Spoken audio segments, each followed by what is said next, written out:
Recently I was on a coffee date with our girl Fiona, and you got very upset because I posted a little coffee pic on my story saying besties, and then you DM'd me. Yeah. What? You were like, wow. I'm like, really?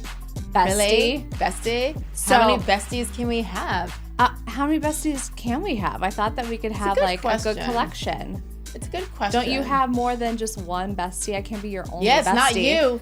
Oh, wow, I got fired just for cheating on you a cappuccino. It is. I think it's like, I don't know. Because first of all, you have best friends from different eras in your life, right? Yep. And then if you still keep in touch with them, there's still a best friend that's just in a different.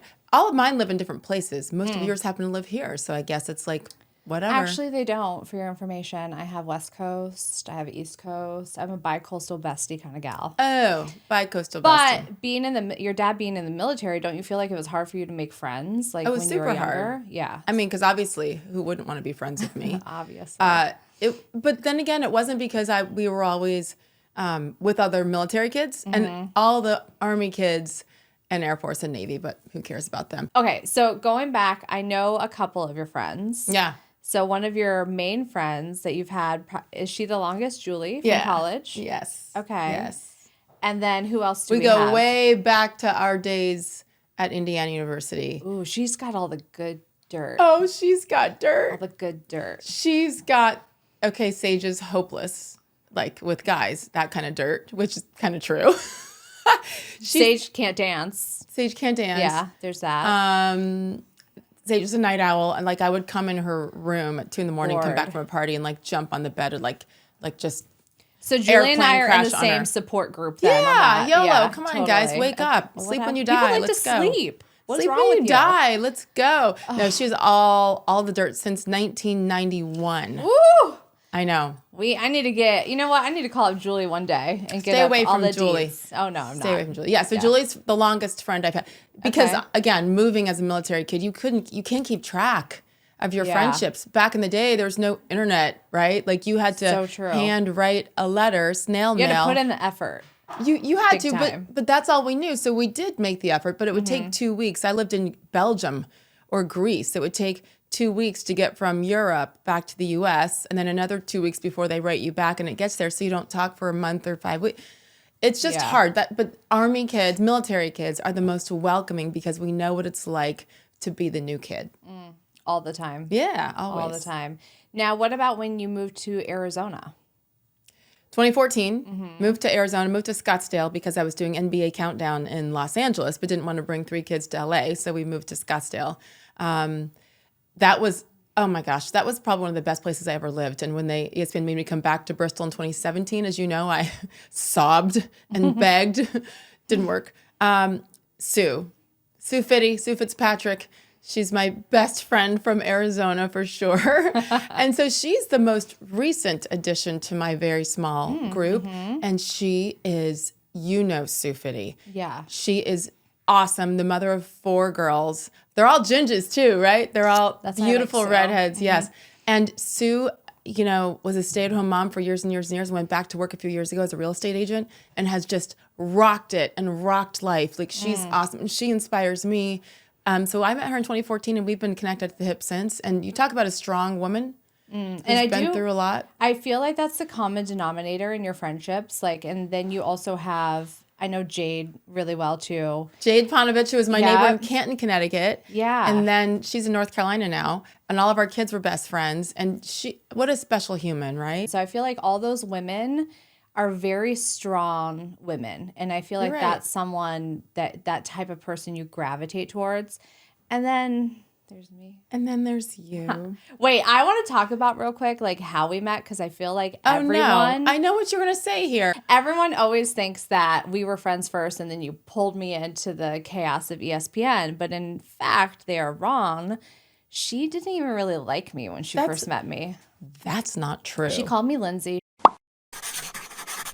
You should even know my name. I called you the wrong name, but I loved you from day one. She kept calling me. That's a lie. Actually, no. You challenged me, and you're like, Well, once I finally got to do your makeup, because I shadowed for a little bit. And because we were in a rotation, we didn't get to choose our makeup artist. It's like, here's who you're sitting with and you're going to like it. So you sat down, extra sassy, and you're like, well, we'll see if you can get it. Not many people can. That is a lie. That is not a lie. I didn't say it like that. Don't gaslight me I was and tell always me that I'm super not nice. saying it I had correctly. PTSD from people. I get that. Wait, from people who made that. my face look like the color of your shirt. That's Teeth not and cute. eyeballs. No, That's we all don't that do showed. No. So I had some PTSD and I was like, oh gosh, we're starting over with someone else.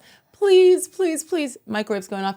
Please, can you like just take your time and try to match my skin color? Real talk, I do respect women of color being apprehensive when they do have someone new for makeup or hair, and especially if they do look like me. Let's just say it, because I get that a lot in my career. They're like, well, how do you know how to do a black girl's makeup? Women of color have said to you. Yes, absolutely, many times. And I totally understand it. I'm always like, okay, we'll sit down and let's see if I can prove you wrong or make you comfortable. Yeah. But you were sass. Then I did it. And you were like, I listened to Mary and I was like, okay. Oh my gosh. I think I hugged you the very first day. I don't remember think that. No, you only remember what you want to remember. No. I did because I was like, correct. oh my gosh. And here's something that's an intangible that not all artists have. You have a vibe about you. And you have an energy about you. I get real uncomfortable when you talk about me. Like, I know. Nicely. You know what? Nice role reversal with this little show of ours, right? No. You're like, it's supposed to be about you, right? Yeah. Now, come on. No, it's not. That was the deal. Everybody watching, Tiffany made me feel like calm and at peace. And by the way, at ESPN, when you're doing SportsCenter and you're writing your own show, like there was a lot of stuff going on and you're reviewing highlights. Like you're not sitting there like, oh, you're doing my makeup, doing my hair, and just like this relaxing thing with your feet up. You're like talking to your producers. You're on your cell phone. You're writing scripts on your laptop. There's so much going on. And then the artists always had a hard time. You'd be like, look up. Yeah, I got to do your eyeliner. And I'm like, I have to type this out. I literally don't breathe when I do people's eyeliner, because if I breathe, it's going to look janky. And there's so much else going on around me. I wish I had like washboard abs. I feel like I should. The amount of times I've had to like just be on a swivel almost. But a swivel, or like on a surfboard. I don't know, something. Yeah. But no, I think that it's funny because it's how many years now have we worked together? I think 13? it's 12. No, going on 13. It's going on 13. Wow.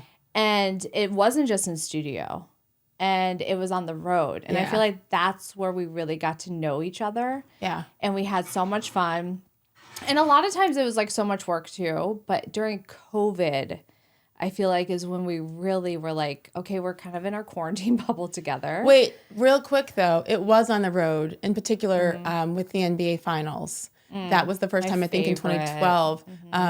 When I was still on SportsCenter, but doing NBA Finals. And that was the Oklahoma City Thunder and the Miami Heat series. And so back and forth from OKC to Miami. And that was when LeBron had first gone to Miami, you know?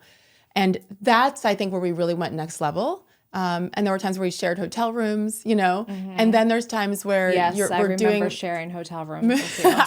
But we're doing makeup in closets with no light, and we're holding a cell phone light at NBA All-Star game in one of those cities. It's rough in the trenches. It is, but like when you travel with someone, and then we did TV all morning, afternoon, and evening. All throughout. Yeah, so you better hope you like the people you're working with. Absolutely. Especially when it's not just like working with somebody, it's when someone's right here. Like we're this close to each other all the time. And so that's where our friendship was cemented, don't you think? Yeah, and I just, like, God kind of just, I feel like, inserted me on so many poignant moments and challenges I feel like I was always present for. Oh, my gosh.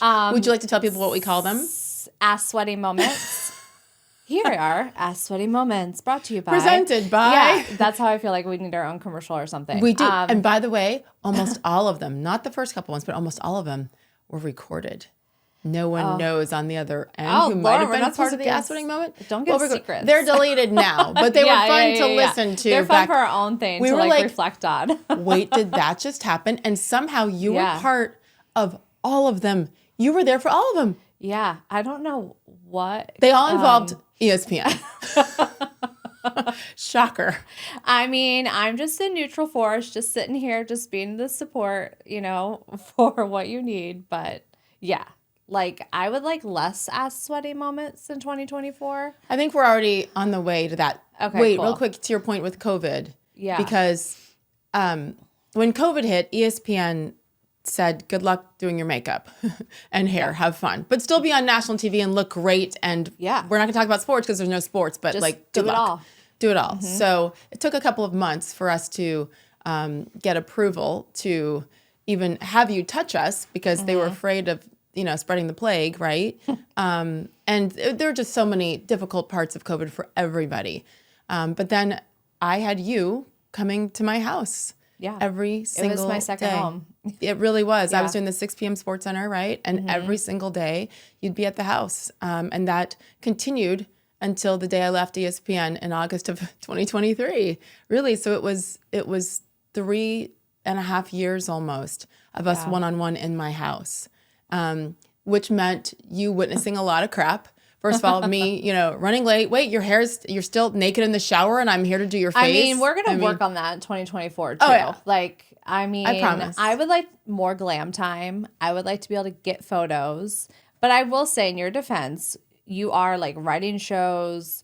It's so busy. It's literally you run out the door and you're headed to studio. And I'm like, what just happened? What just happened? Hair on fire. Listen, I mean, I love all the memories that we have as friends. And I think that's the best part. It's like once we're done working one day, because we're not. Oh, we are What's just going to be the beginning. best is the friendship.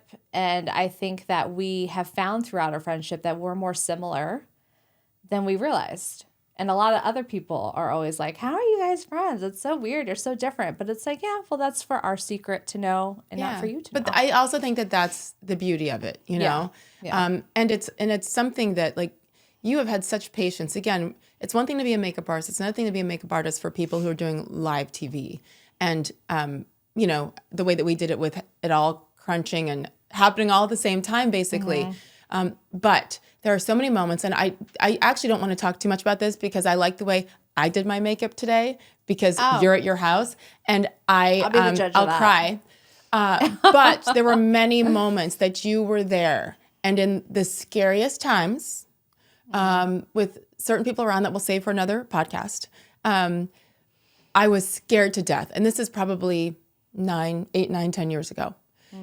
And you, at that moment when I literally wanted to run and be like, I can't do this show. I can't do this. We're on the road, NBA. You would look at me and give me those eyes and you'd be like, deep breath. You've got this.